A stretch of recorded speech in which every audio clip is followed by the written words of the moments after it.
E está no ar o podcast Negritude em Cena. Eu sou Matheus Paes e hoje você vai ouvir a história de um cara sensacional, um cara influente aqui no Rio de Janeiro, Marcelo Santos. Vamos falar de cultura negra, vamos falar de política, de conjuntura, o atual momento do Rio de Janeiro. Não perca, assista roda a nossa vinheta e assista hoje o nosso podcast. Comenta aqui o que é que você acha e olha, já vai logo dando like aí porque vai ser muito bom. Se inscreve no nosso canal também. Roda a vinheta. Não tem a vinheta, te peguei, mas logo vamos ter a vinheta, te peguei, hein? Mas vamos lá, Marcelo Santos, já tá aí dando risada, né, meu irmão? Como é que tá você, meu brother? Beleza? Agora, irmão. É isso aí, a gente faz aquele esquenta pra animar, né? Marcelo, se apresenta para a nossa audiência aqui, você vai falar com esses companheiros aqui, Marcelo, ok? Se apresenta, fala um pouco do CEAP, fala um pouco do seu pai, fala um pouco do rolê que vocês têm produzido muito lá na Pequena África, né? Falo sim, irmão. Primeiro, eu queria agradecer aí a oportunidade, o convite, né? Agradecer pelo sensacional na apresentação sobre a minha pessoa.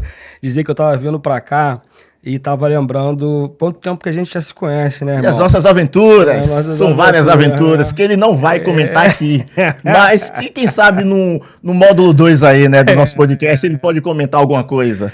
Mas vindo pra cá, fiquei pensando, né, sobre os nossos encontros, os nossos momentos, e como sempre foi bastante proveitoso dessa nossa troca, né?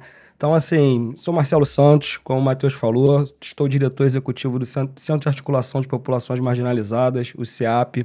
Né? O CEAP é uma organização negra, fundada por pessoas negras, em prol da comunidade negra, que trabalha com soluções de projetos sociais e culturais criativos para promover a cultura negra e combater o racismo e a intolerância religiosa. Né? Desde 1989, o CEAP está nessa frente, desenvolvendo diferentes frentes de programas pedagógicos, né, dos nossos projetos. CEAP, ele nasce em 1989, mas oriundo da CEAF. Não sei se você conhece a CEAF, Matheus. Um pouquinho. Associação dos Ex-Alunos da FUNABEM.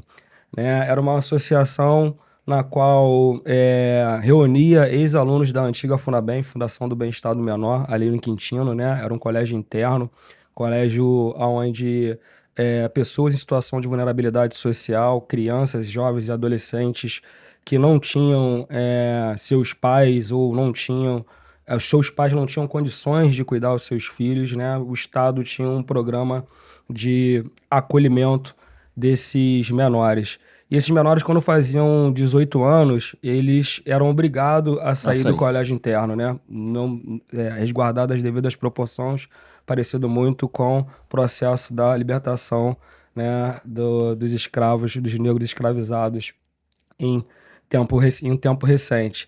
Então, esses jovens, sem ter para onde ir, né, sem ter ali referências de família, resolveram se reunir e resolveram se organizar para poder sobreviver.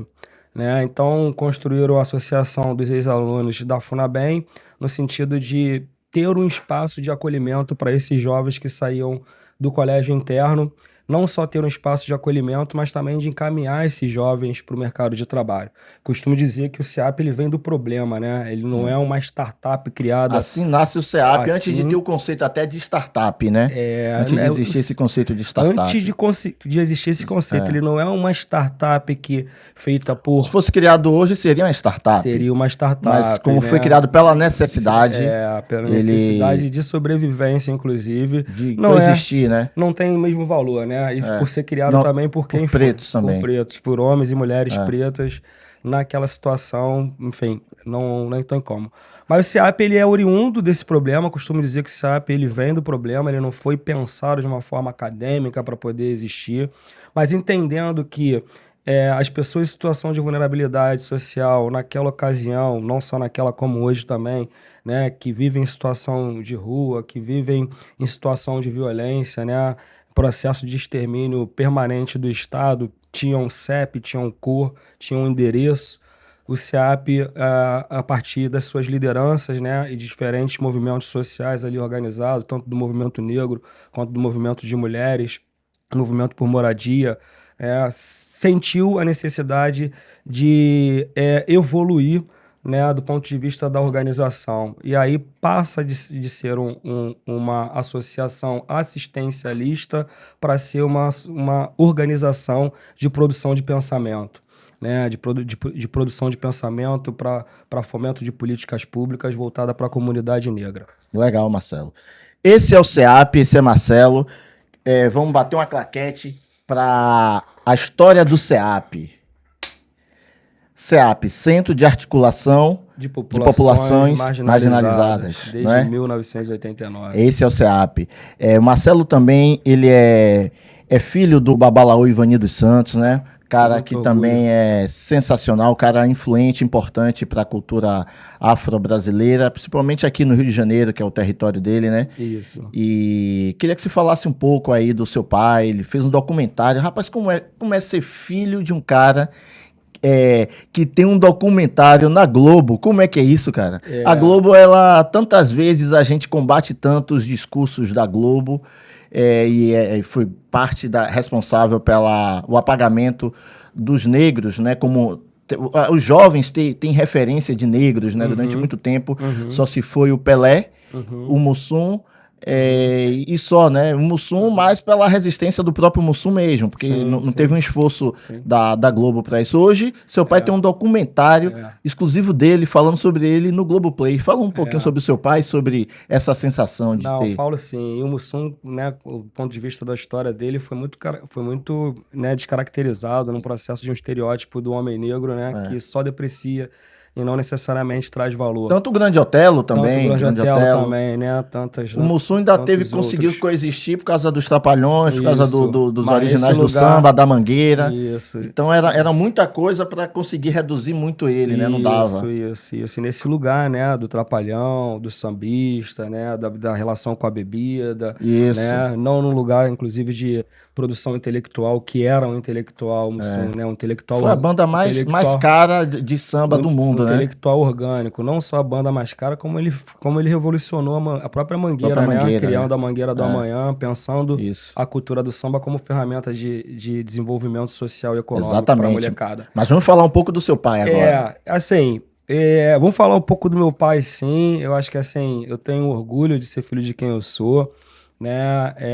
Parte do que eu sou hoje eu devo muito a essa minha referência, mas também devo muito à minha mãe, né? Eu sou eu costumo dizer que eu tenho um privilégio preto de ser filho de pais educadores. Tanto a minha mãe quanto o meu coroa sempre foram professores, né? Fala o nome da sua mãe também. Dona Elza Santos, né? Que já não está mais aqui no plano físico, mas a quem eu devo muito a forma de pensar a vida como eu penso hoje, né? A forma da coletividade. Tem o meu coroa, que é uma liderança do movimento negro muito emblemático, né? Eu costumo dizer que é um privilégio preto que eu tenho, inclusive, de estar com lideranças históricas pretas, né? Desde criança, né? Seja João Jorge, Sueli Carneiro, Filó, enfim, Benedita da Silva e tantos outros, né? Eu bebo dessa água desde muito novo, desde muito moleque, né? E uma água rara, né? E boa para nossa saúde mental, né? E física. Então, assim, esse privilégio que me foi, né? Podemos dizer que negro tem privilégio? Isso aí a gente vai abrir uma outra discussão. Talvez não seja um privilégio. Talvez foi uma luta mesmo que seu pai proporcionou para você. E eu vou te falar por que eu trago a palavra privilégio, irmão. Porque eu tenho um irmão, né, meu irmão Luan, e ele sempre fala isso. Não, irmão, não fala isso não. Privilégio é outro processo. É outro processo. Privilégio é você ter herança. Então vou ter que bater uma claquete dentro de uma claquete. É um negócio inédito. A claquete foi pro pai dele, para ele apresentar o pai dele. Vamos bater uma claquete já, porque Marcelo é um cara realmente polêmico, para essa questão ele vai ressignificar a palavra privilégio no movimento negro. E aí, né, meu irmão sempre fala, não diz privilégio, porque privilégio é você ter herança, você vem de uma família bastarda, que não é o que a gente ter, ser branco, né, no social. Só que assim, quando a gente faz uma análise sobre o extrato social que a gente vive, sobre os homens e mulheres negras que estão na base da pirâmide social, eu ser filho de pais educadores, isso já é por si só um privilégio, né? Eu ter possibilidade de ter referência, isso para mim por si só é um privilégio, que a gente vem de onde muita gente não reconhece as suas referências, não tem a quem se espelhar. Então é onde eu coloco que A é um palavra privilégio. A privilégio palavra privilégio é um é recorte um, pessoal. é um recorte pessoal, mas um recorte que é real, Na sua né? vida existiu isso. Existiu e que hoje me coloca, né, num lugar, inclusive, de muita responsabilidade e É. compromisso. Né? Hoje, como a gente já falou inicialmente, eu estou à frente do CEAP, o Centro de Articulação de Populações Marginalizadas, né, que tem como objetivo fim a promoção da cultura negra para o combate ao racismo e à intolerância religiosa. O CEAP ele é uma solução, ele é uma fábrica de soluções sociais, que eu costumo dizer, né, através da elaboração de projetos que muito contribuem para a implementação de políticas públicas. Na história do CEAP, passaram diversos profissionais, militantes, Artistas, políticos, artistas. né? O CEAP ele foi ali responsável diretamente pela criação do ECA, do Estatuto da Criança e do Adolescente, né, nos anos 90, sempre num processo de denúncia da violência infantil que tinha na cidade do Rio de Janeiro, que ainda tem até hoje, né, das chacinas que É. tinha. Então, o CEAP encampa, foi presidente, inclusive, do comitê ali de Conselho da Criança e do Adolescente para poder implementar. O CEAP participou efetivamente da Conferência de Durban, né? O SEAP participou efetivamente da construção de políticas de ação afirmativa para a comunidade negra no Construiu muito, Brasil, construiu muito, construiu construiu muito, muito. a Lei 10.639. Então, assim, é essa a gênese do SEAP. Hoje a gente já consegue identificar, inclusive, qual é a nossa expertise. Hoje, Marcelo. Queria então, Marcelo, que você. A gente vai discutir mais coisas do SEAP, lógico. Uhum. Eu queria aqui bater uma claquete agora. Toma ali, claquete. Toma ali claquete. Hoje vai ser o dia da claquete. Uma claquete, Marcelo, para você explicar hoje o que o SEAP tem feito hoje na pequena África. O SEAP tem vivido um momento muito desafiador ali na região da Pequena África, né? Há 2 anos, o SEAP logrou êxito, né, na concorrência de um edital do BNDES, chamado Iniciativa Viva Pequena África. É um edital de fomento das organizações, de fortalecimento institucional, né, das organizações sociais O edital é civis. do SEAP ou é do O BNDES? edital é do BNDES. O BNDES. SEAP é um parceiro gestor, né? Na ocasião, o edital ele era para escolher um parceiro gestor que fosse da sociedade civil e que tivesse experiência em ações sociais, culturais e educacionais na região da Pequena África, para além de diversos outros critérios.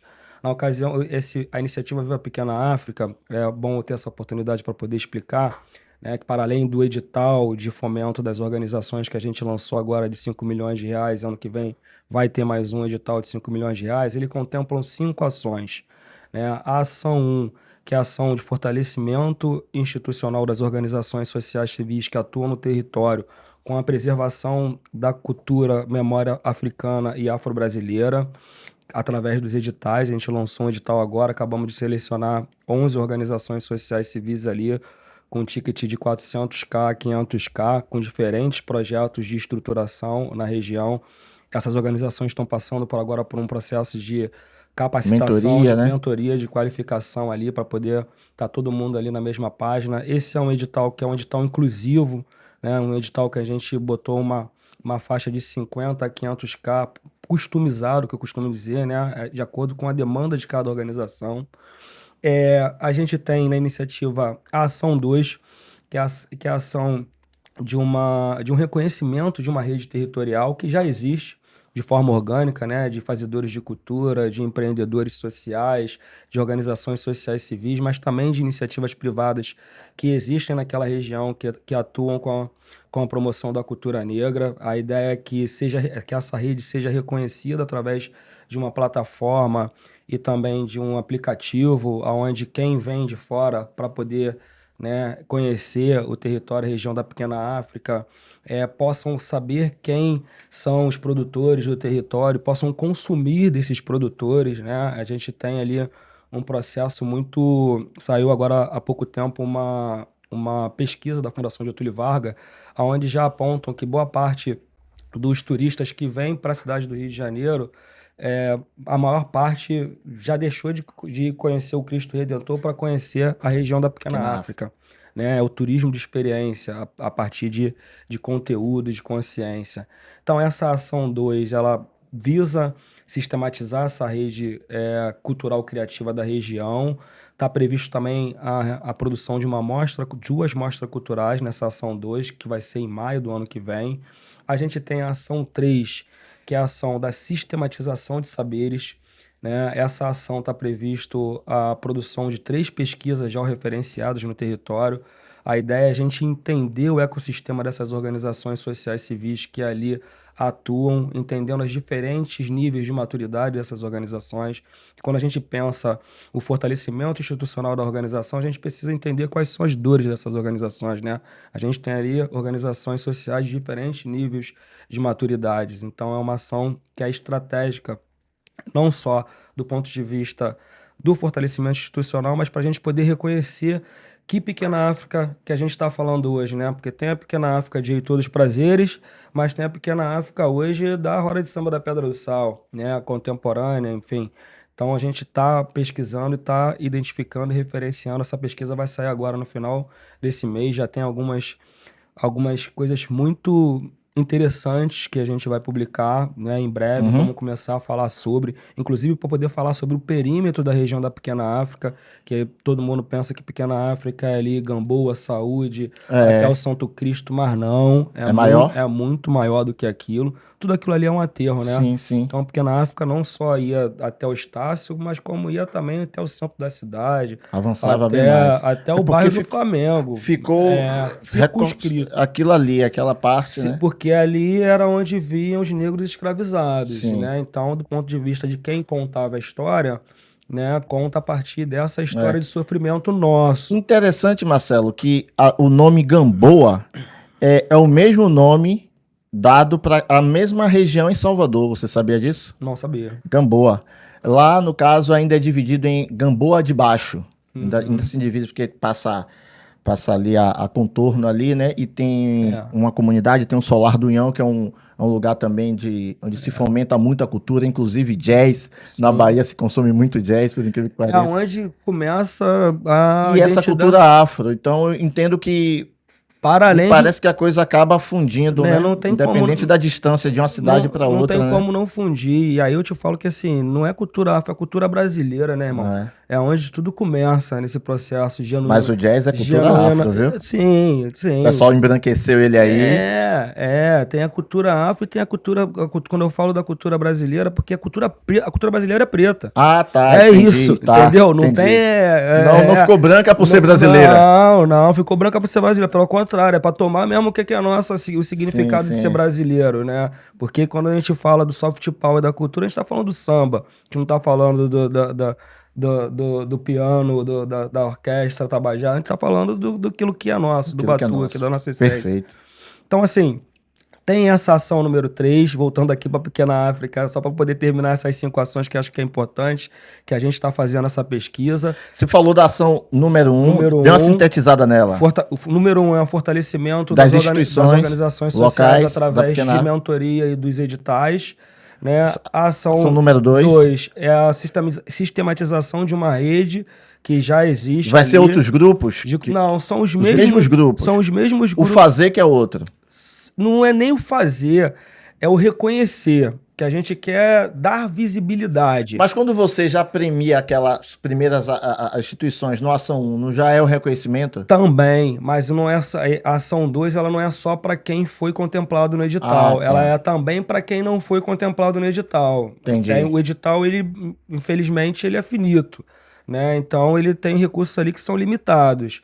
Mas a vida, né, das organizações sociais civis e culturais ali do território é muito mais do que essas organizações. Então, essa ação 2 ela vai abranger as demais organizações que não foram contempladas também no edital, mas que faz parte dessa rede. Fazem parte dessa rede cultural criativa da região para dar visibilidade ao fazer cultural criativo desses produtores e produtoras que vivem na região. Ação 3. A ação 3, que é a ação da sistematização de saberes, que é a pesquisa que eu falei. Estão previstas 3 pesquisas, já desenvolvemos 2, a última é sobre o impacto do afroturismo, né, na região.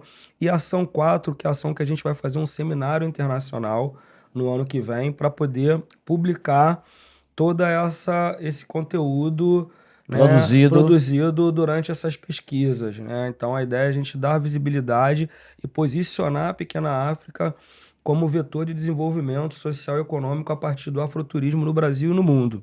Então a Pô, ideia é a show de gente bola. trazer filósofos, pensadores da diáspora africana, de África, enfim, das Américas, né, para poder discutir ali as diferentes pequenas Áfricas. E aí eu vou chegar nesse paralelo que você trouxe aí de Salvador, que é a ação 5 é a ação na qual a gente vai reconhecer mais 5 pequenas Áfricas espalhadas no Brasil.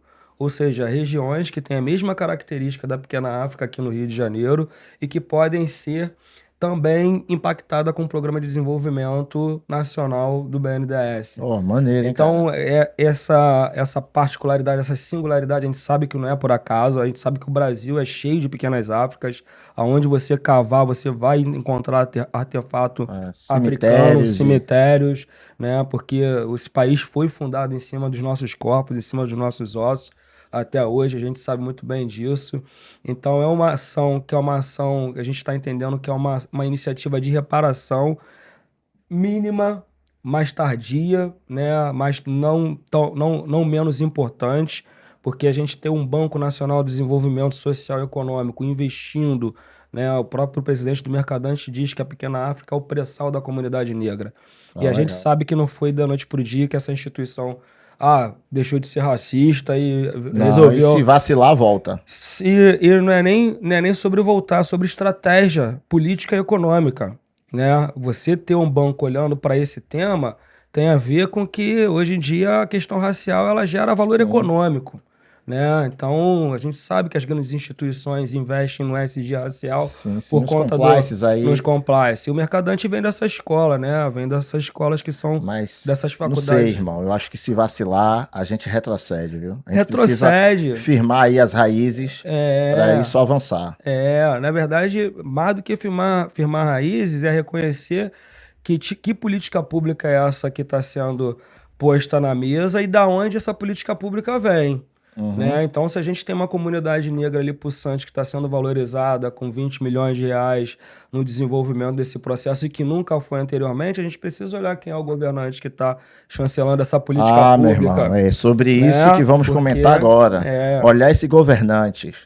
Mas será, irmão, que é isso que a população do Rio mostra? Porque a gente viu aí nos últimos acontecimentos que a população, inclusive o nosso governador, ele ganhou 1 milhão de seguidores no é Instagram depois das surreal, ações dele. Será surreal. que a população tá informada de onde vem o que, de que lado vem o carinho, de que lado vem o tapa? Será que ela sabe discernir isso? Porque o cara, depois de uma ação em que tem um verdadeiro. A gente sabe que a questão da violência pública é uma pauta em que a esquerda não sabe dominar muito bem. E É, deixou na mão da extrema-direita. E essa extrema-direita, ela trata disso misturando tudo no caldeirão com religião, com ideologias com imagens de mitologias, de mito e tal, uhum, e tomou a pauta para ela e acha a solução é bala, é arma para todo mundo, é bala, é é, exterminar gente preta de favela e o é, problema vai ter resolvido. Aí aconteceu o que aconteceu. Se você for no alemão, você vai ver que tudo já estabeleceu o normal é. e que a solução não é essa, a solução é além, a solução talvez seja no edital, a solução talvez seja educação, a solução talvez seja distribuição de renda, É, seja cultura, educação, seja oportunidade. O povo quer oportunidade. é, E aí é isso, irmão. Eu queria que você comentasse um pouco sobre essa questão. Você citou aí que a população precisa saber de que mão é, vem o recurso, as isso. oportunidades. Mas o governador que meteu bala É, em toda a população, numa comunidade, ele ganhou 1 milhão de pois seguidores. é. Não é nem só sobre saber de que mão vêm as oportunidades, mas antes de saber de que mão, é saber identificar as oportunidades, tá? Assim, o que aconteceu foi muito triste, desumano, né? E a tristeza maior é ver o uso político, né, desse argumento falacioso do combate ao crime organizado. A gente não pode deixar de fazer dois paralelos que eu acho que a gente precisa fazer, né, porque a gente sofre menos. Entender que o Rio de Janeiro não é praia, sol, samba e batuque, é o bloco de carnaval na Não é uma Cinelândia. Disney. Bloco de carnaval na Cinelândia é fundamental para a gente poder saber de que cidade a gente está falando. Porque senão nós que temos né, uma informação diferenciada, né, um entendimento diferenciado, que ocupa alguns espaços diferenciados, acabamos pensando que Rio de Janeiro se resume a isso. Eu acho que não é E nem aí- só um e aí- entendimento e a informação. Acho e que a gente aí- apenas tem os olhos bem abertos para essa cortina de fumaça. Mas para a gente ter esses olhos abertos, a gente hoje tem acesso, Matheus, que a nossa grande maioria não tem. Né? Então, assim, de verdade, o que você falou aí já resume tudo o que a gente pensa que pode ser uma política pública efetiva, preventiva, né, de combate à violência, que passa pela educação, pela saúde. Isso tudo é falado o tempo todo. Eu, particularmente, hoje, dado tudo que aconteceu, né, tendo a discutir muito menos essas propostas de solução que já estão postas, né, isso aí é só pegar e fazer, para poder me debruçar em dialogar com esse jovem preto que está morrendo, né? Porque É oportunidade, porque a irmão. gente tem a questão da oportunidade, que é inegável que não tem, né? Mas nós viemos também de um lugar de ausência de oportunidade. E aí quando eu falo do meu privilégio por ter pais educadores, que me colocam num lugar de reflexão crítica, tem um pouco a ver com isso. Mas eu fui criado também com uma fala que para mim é muito pesada, que a vida é feita de escolhas e consequências. Né? E muitas das vezes a gente não sabe que... Primeiro que a gente não entende... Essa frase é marcante, merece uma A vida é claquete. feita Repete essa frase aí. A vida é feita de escolhas e consequências, né? E vida é feita de escolhas muitas e das consequências. vezes a gente faz escolhas equivocadas na nossa vida. Todo mundo que é um ser humano, se foi jovem um dia, já fez uma escolha equivocada, pensando que fosse a melhor escolha do mundo. Mas, irmão, o cara que faz escolhas equivocadas Deixa- na Zona Sul, ele leva bala? Pois é, a gente vai continuar debatendo um processo que está posto. E aí, quando eu falo da questão histórica do Rio de Janeiro, que era o segundo ponto que eu vou falar, Rio de Janeiro foi a capital do Brasil. A gente vive num processo que foi de uma polícia, hoje, de uma política, não vou nem falar de uma polícia, mas de uma política de segurança pública que é para cuidar do bem privado. Né? A gente vive no mundo capitalista, pro bem ou pro mal. Então o que eu tô preocupado é em salvar vidas. Tô preocupado em fazer com que a molecada entenda qual é o nosso lugar no tabuleiro e até onde a gente pode chegar. E para isso esse moleque precisa se conectar comigo, mas não se conectar comigo a partir do que eu sou academicamente, mas se conectar comigo sabendo da onde eu vim, aonde eu tô e com clareza para onde eu quero ir. E se eu não vou chegar aonde eu quero chegar, se continuar morrendo a quantidade de jovem preto que está morrendo hoje. Então a minha preocupação hoje é ir trocar uma ideia com essa galera, porque, quer queira ou quer não acho que a esquerda não saiba falar sobre a questão da violência, sobre a questão da segurança pública. A esquerda sendo esquerda, a esquerda branca sendo a esquerda branca, Porra. falando... Aí você vai ficar chateado. Falando... Você que bateu outra claquete.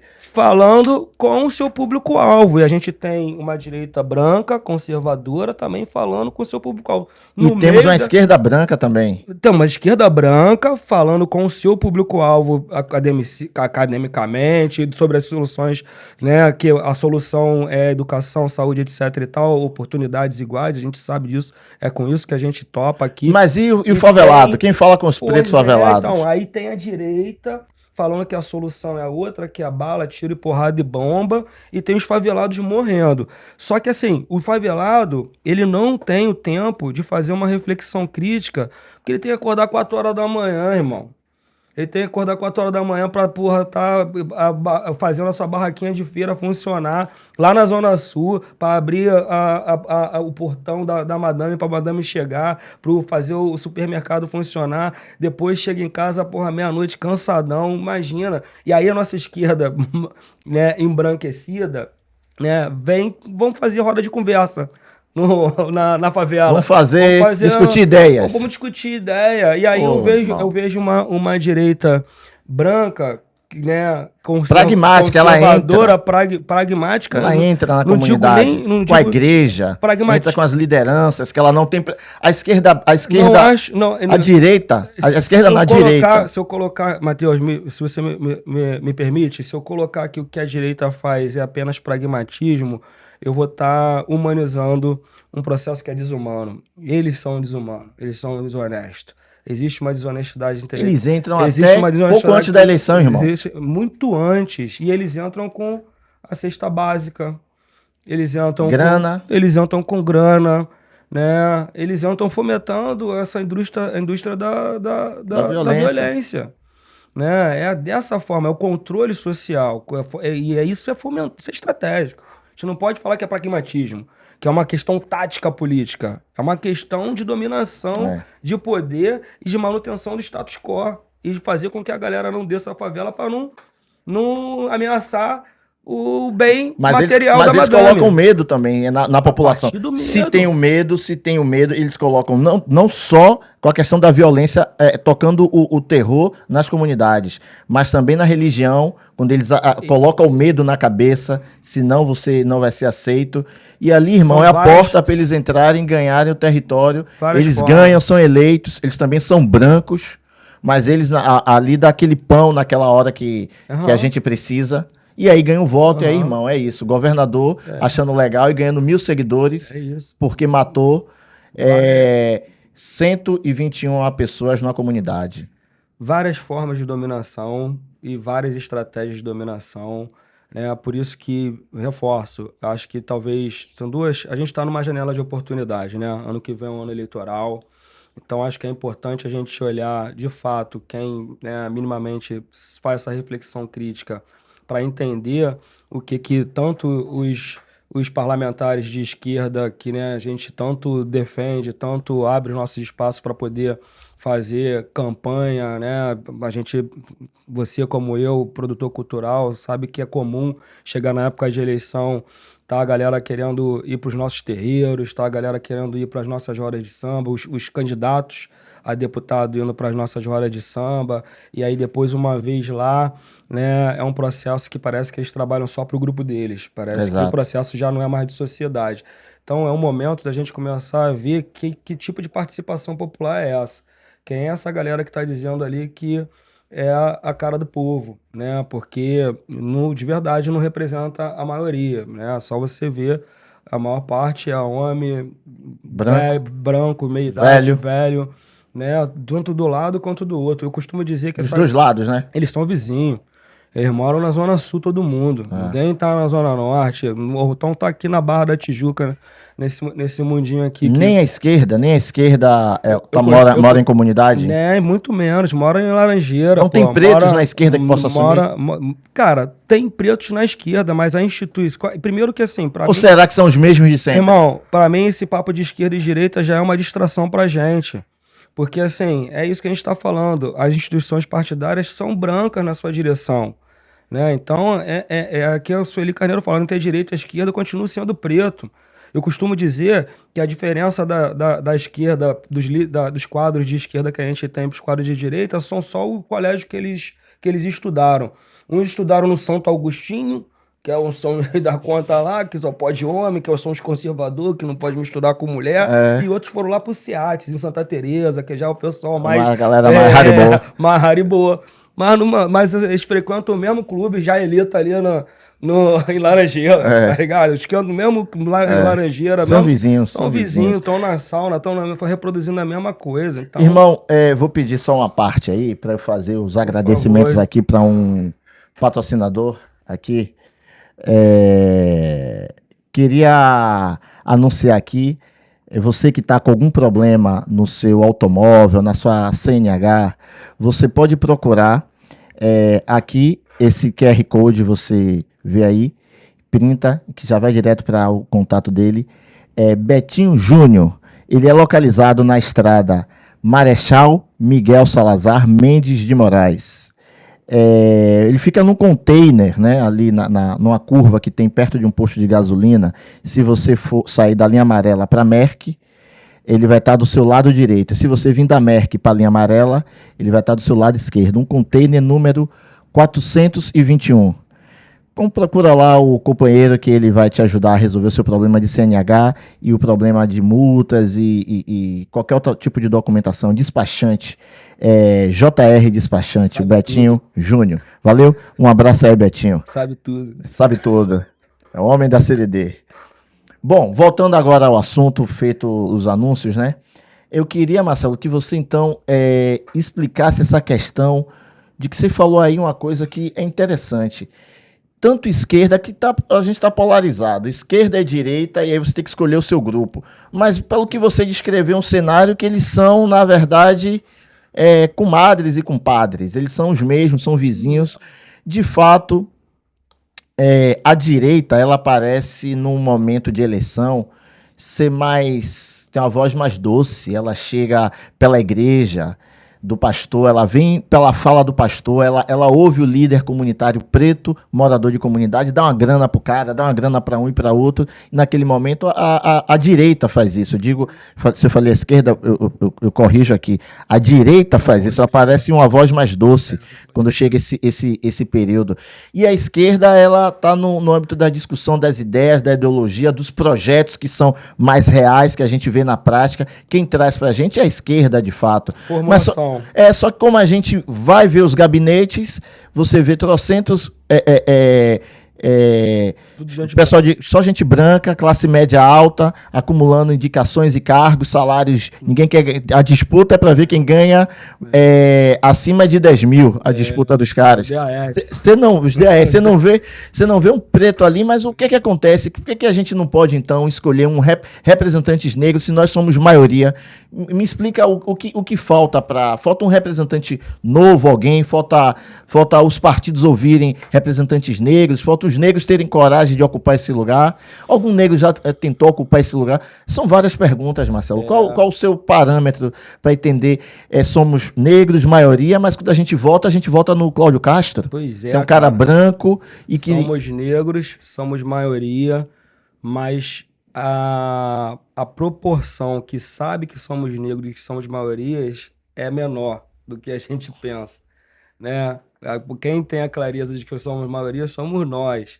As outras, né, a proporção, a base, não vê na gente, inclusive, uma tábua de salvação. Dificilmente a gente vê valor no igual, né? E a gente vive várias sabotagens de vida, de construção de sociedade e de valor, que a solução tá na Europa, pô. Tá na Disney, tá no homem branco, na mulher branca, tá na loura, não tá na África, não tá no continente africano, não tá na Nigéria, não tá em Luanda, não tá em Burkina Faso. Não tá nas histórias africanas. Não tá nas histórias africanas. E isso se reproduz quando você escolhe um representante. Não é porque o cara não é aí. Quando tu sai da favela, tu fala, pô, eu vim da favela, tu conta a tua história, tu fala, cara, e aí, vambora e tal. Fala, pô, mano, essa história aí, triste aí, eu também não tenho. Não quero viver isso, não. Não quero viver isso, não. Você não me representa. Então, como é que a gente faz pra poder... E aí, né, essa esquerda aí que você diz tem uma responsabilidade... Mas tem. A esquerda, ela tem seus problemas, mas tem ela... Tem uma responsabilidade nisso. Ela tem atendido a população. Como é que faz para atender a população, mas para atender a população a partir da própria população? Né? Eu quero também ser responsável por contribuir para sanear a insegurança alimentar. Eu quero que o meu terreiro tenha as mesmas cestas básicas que a igreja tem, para poder chegar lá na favela e falar, olha, isso aqui é um centro de acolhimento, né? Aqui, independente da fé, você pode vir que você vai ter um atendimento psicossocial, né? Que você vai ter ali um atendimento básico, já que o posto de saúde lá embaixo não esteja funcionando. Isso é política pública, isso é projeto projeto com dinheiro público, dinheiro que é nosso, entendeu? Então, assim, existe uma escolha, existe uma distração. Porque a gente fica nesse processo. É muito mais do que escolha de lado, é você ser fiel aos seus valores. Né? Quando a gente começar a falar... Quando você fala fiel aos seus valores, você quer dizer o quê? Ser fiel aos seus valores seria, pô, se eu sou negão, as minhas necessidades são necessidades do homem negro. Eu tenho que encontrar representantes negros na política. Também, para além de ser negão, é preciso ter consciência racial. A questão do racismo não é uma questão do negro apenas, é uma questão de sociedade. Então você ter o branco aliado com consciência racial, Vale. pô, é um processo que agrega e gera valor, sabendo o seu lugar nessa luta, né? Porque a gente sabe que tem um branco que quer ser preto. Tem um branco Não, que quer peraí, ser... pô. Aí você quer confundir. Você vai e volta. A gente já tá aceitando aqui que os parlamentares brancos de esquerda, que eles dialogam, mas aí daqui a pouco ele dá uma de Caetano. É isso aqui, o cara pode ser branco, assim, tá, mas não é também, pode não ser. Isso, a vida é feita de contradição. É verdade. Aqui a gente tá trocando uma ideia que não é para poder dizer o que é certo e o que é errado, mas é para poder provocar a reflexão crítica, Tá né? certo. Acho que é isso. É isso, meu irmão. Eu queria agradecer aqui. Eu acho que o nosso papo vai dar aí um segundo capítulo. Pô, pode Vai dar chamar um que aí segundo que eu capítulo. quero... Ficou assunto suspenso no ar que a gente precisou esmiuçar muito Vamos bem. avançar. E mais internet, sabe como é que é, né? O tempo. Eu espero que Conta comigo. você volte aqui próximas vezes e tá aberto para Conta você comigo. indicar alguém aqui que possa, que você queira, acha interessante dar um recado aqui no nosso Negritude em Cena podcast. Farei E eu isso. queria que você deixasse um recado agora aí para a audiência. Olha só, o papo foi interessante. Escreve aí o que é que você comentou dos assuntos. Já se inscreve no canal, deixa aquele like. E agora ouve o recado aí do nosso companheiro aí, o grande Marcelo Santos. Bom, eu queria agradecer a oportunidade, né, o espaço aí pela essa troca maravilhosa. Pode contar comigo, me chamar mais vezes, né, que eu gosto de debater as questões sociais, inclusive de debater política na cidade do Rio de Janeiro a partir de uma perspectiva preta, né, independente se é a esquerda ou se é a direita, a perspectiva tem que ser preta. E a perspectiva ser preta não tem a ver com a cor da pele, tem a ver com o conteúdo que a gente imprime. Pedir para o pessoal para poder acessar lá, procurar o CEAP, Centro de Articulação de Populações Marginalizadas nas redes. A gente está no Instagram, está no YouTube, está no Facebook, no X, no LinkedIn. A gente está lá na região da Pequena África. Hoje a gente está ocupando um espaço lá na Rua Souza e Silva 112. Pode passar lá quando for na Pequena África visitar lá o roteiro turístico. É um centro de referência, de formação, de cultura e identidade preta. Tem muitas atividades lá, tem oficinas culturais, tem formação política, formação histórica, desenvolvimento econômico. Acompanhe esse app, venha somar com a gente, que a gente está aí para poder contribuir, né, de alguma forma com o desenvolvimento da comunidade preta na sociedade civil carioca. Arrebentou, meu irmão. Tamo Volte junto, sempre irmão. aqui. Precisamos de espaço como esse, mais É isso espaço como aí. esse.